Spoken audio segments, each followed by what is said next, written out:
المرة دي هنتكلم عن التعافي منه.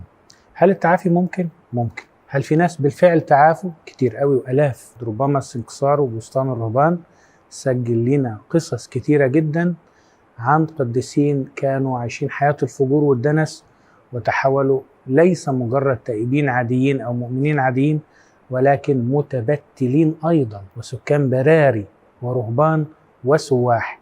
ليس فقط تزوجوا زواج طبيعي واكتفوا بيه، ولكن استغنوا عن الحياة الجنسية كلها على بعض وعاشوا لله بالكامل في حياة مليانة قداسة.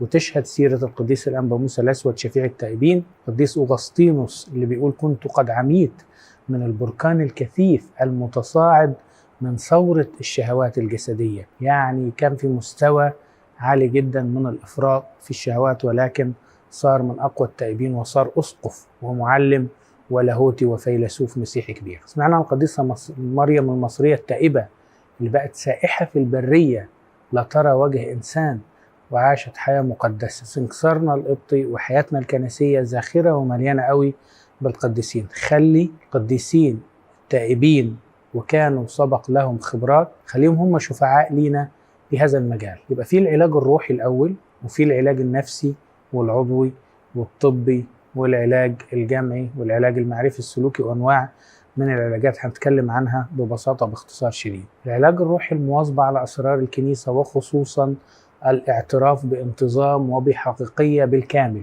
أكشف كل أفكار الأب اعترافي بانتظام وبواظب على سر الاعتراف. باخد الغفران كامل وباخد القبول وبغسل الشعور بالذنب وباخد الحافزية والحماس للبدء من جديد، وكلما سقطت أقوم بدون يأس. مواظبة على التناول من الأسرار الكنسية، حضور الكنيسة، على الصلاة وقراءة الإنجيل.